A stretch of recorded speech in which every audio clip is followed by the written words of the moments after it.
se retrouve aujourd'hui dans cette nouvelle vidéo pour la suite du bardage. Donc le bardage, ça sera dans la deuxième partie de cette vidéo. Le bardage va être traité. Je vais utiliser pour ça un produit qui m'a été envoyé par Novabois, le SB600 saturateur bardage, hein. Un produit qui va super à mettre.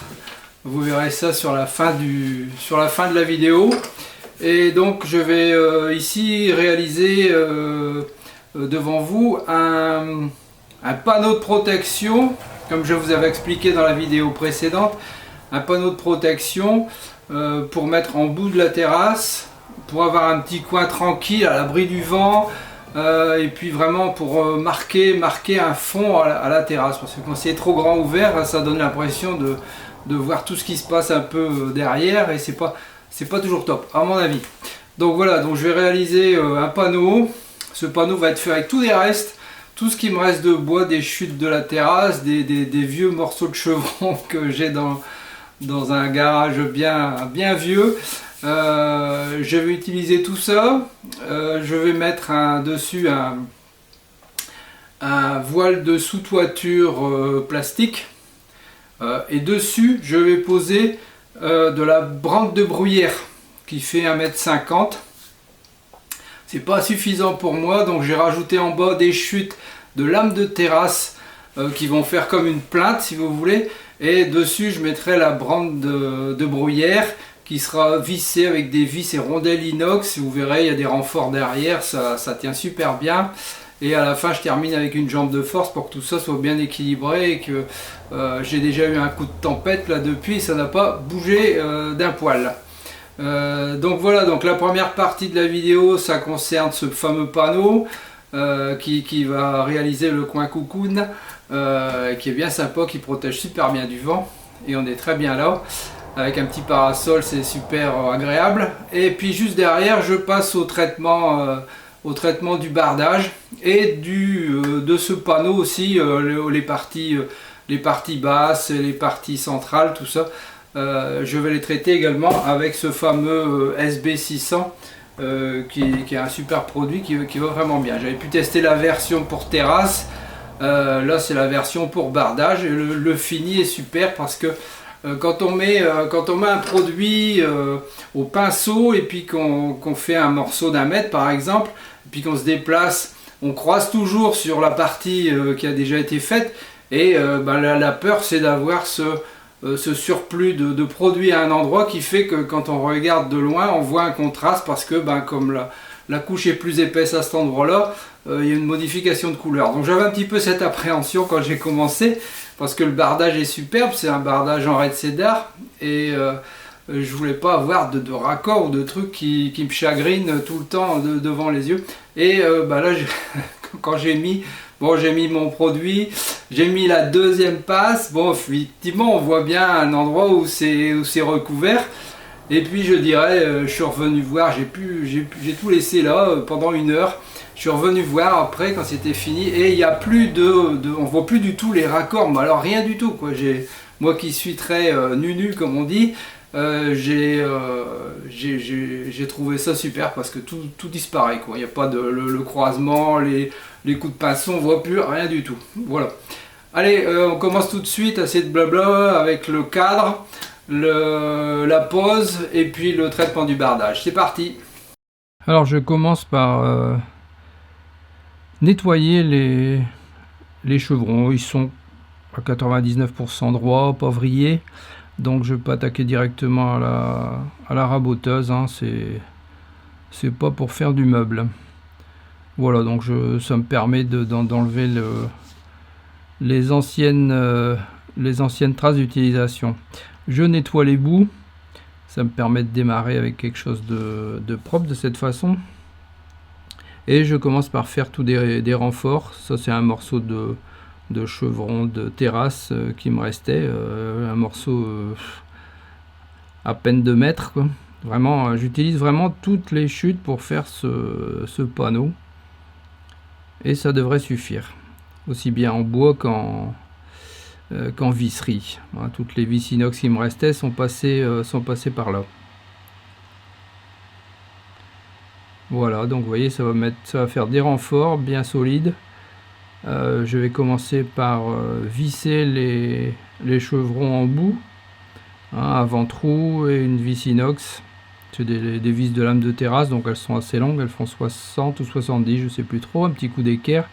Mais bon, le fait de mettre les 4 renforts, l'équerrage se fait tout seul. Comme les coupes ont été faites à 45, il n'y a pas de problème. Voilà, donc quelques vis pour maintenir l'ensemble, et après je compléterai toutes les vis, j'en mettrai 2 à chaque fois. Bon voilà, le cadre est terminé. Alors j'ai mis tout ce qui me restait, vous avez vu le pourtour, c'est des vieux chevrons qui étaient traités déjà, classe 2 je pense. J'ai mis tout ce qui me restait comme renfort entre deux. Comme ça, la brande sera appuyée par endroits. Alors, il va y avoir de la brande des deux côtés. Et je crois qu'au mieux, je vais mettre un plastique opaque de sous-toiture.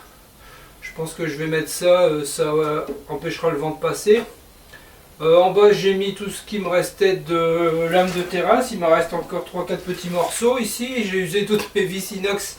J'ai plus rien. J'ai vraiment fait avec tout ce qui traînait dans l'atelier. Vous avez vu que j'ai découpé des petites jambes de force dans les coins à 45, ça m'a permis d'avoir un ensemble tout d'équerre. Voilà, des renforts en haut, en bas. Et puis je vais continuer. Maintenant je vais dérouler la brande pour voir ce que ça donne. C'est parti. Mais avant de dérouler la brande, je vais mettre un film de sous-toiture. Comme je veux que ce coin soit bien à l'abri du vent. Donc juste un film sur une face uniquement. Il sera en dessous de la brande, ça sera pas de problème. Alors j'ai eu de la pluie depuis, il n'y a pas de condensation, il n'y a rien. Donc je plie en haut pour avoir double épaisseur et je mets des vis inox avec des grandes rondelles inox. Voilà, donc c'est du plastique très résistant. Puis le jour où il sera HS, ça m'a suffi d'enlever la brande et recommencer. J'en ai tout un rouleau, donc c'est pas un souci. Vous voyez, c'est bien tendu. Ça ne fait pas de bruit quand il y a du vent et on est bien à l'abri du vent derrière. Là maintenant je peux dérouler la brande. Alors vous voyez, elle faisait qu'1,50 m, donc comme j'aurais bien voulu un peu plus, là de cette façon j'ai 1,80 m avec la plainte en bas, puis c'est pas à la flotte directement tout en bas. Là je mets des morceaux des lattes. Alors c'est des lattes de Red Cedar, c'est ce que j'avais coupé des lames de bardage. C'est ce que j'avais coupé pour faire le cache supérieur. Donc je les ai pas achetés et j'ai eu raison parce que voilà, quelques trous, quelques vis inox et ça permet de tenir le bas de la brande, d'avoir quelque chose de propre. Voilà, une fois que tout ça c'est fixé, je vous montre pas, c'est des vis que je mets. Je vais positionner un bois sur le mur. C'est une chute aussi de classe 4. Voilà. Et ça permet d'avoir le déport par rapport au bardage, et ainsi c'est fixé avec une plaque inox plus une jambe de force. Vous voyez, ça donne un truc comme ça et ça me plaît bien, ça abrite du vent, ça a un bel aspect. Il reste plus qu'à tout traiter de la même façon. Vous voyez le bois qui sert de déport et en même temps de fixation. Voilà ce que ça donne. Alors les bacs sont partis depuis. Allez, c'est le moment de passer au traitement du bois avec la Nova SB600 saturateur bardage. Donc ça c'est la première couche. Alors j'ai commencé ce côté là où moi je me dis si ça va pas avec les croisements, s'il y a que je peux changer de produit, on sait jamais. Je suis très très méfiant quand je fais quelque chose. Quand je dis que ça va, c'est que ça va, mais tant que je l'ai pas testé, je ne dis rien. Voilà, donc j'insiste sous les jointures pour que ça puisse bien pénétrer, et on sait très bien que le bois sèche, et en se retirant, on voit toujours des petits endroits où on n'a pas traité, donc il faut insister, voilà, dans les jointures, bien poussé par en dessous. Donc vous voyez, j'ai un parasol parce qu'il faisait très chaud, et puis mettre du produit en plein soleil, c'est pas trop ça. Au moins là le parasol est resté là toute la journée, ça a permis de protéger aussi bien le bonhomme que le produit. Voilà, donc je me suis bien amusé à mettre ça parce que franchement, une fois que j'ai eu fait mon premier croisement, que j'ai vu le résultat au séchage, j'étais complètement conquis. Tant que je n'avais pas vu le séchage et ces fameux croisements où on voit des traces, voilà ce que ça donne, hein. Et là, je peux passer la deuxième couche. Alors là, on voit le produit que je mets puisque ça boit déjà mince, hein, donc là, je vais pouvoir fignoler encore. Voilà, voilà, et je réinsiste, hein, dans tout ce qui est raccord, tout partout où je peux pousser le pinceau pour que ça passe. Donc ça a vraiment une belle finition. Je dis pas ça comme ça parce qu'ils me l'ont envoyé pour le tester. J'ai déjà testé d'autres produits, hein, vous l'avez déjà vu dans d'autres vidéos. Et vraiment le résultat est pas mal. D'ailleurs, je vous ai mis quelques photos et non pas vidéo. Voilà, les deux couches sont mises, c'est sec. C'était le lendemain, le surlendemain, de tout près, vous avez vraiment l'arrêt de cédar qui ressort, vous avez un satiné là, c'est franchement beau. Voilà un peu le produit, et avec quelques petites fleurs, et la protection, vous voyez, c'est pas mal comme ça. Allez, à très bientôt, bye bye. Merci d'avoir regardé cette vidéo. À votre droite, une suggestion de vidéo qui pourrait vous intéresser. À votre gauche, les réseaux sociaux, vous pouvez me suivre. Et en dessous, vous pouvez cliquer et vous abonner si ce n'est déjà fait. À très bientôt.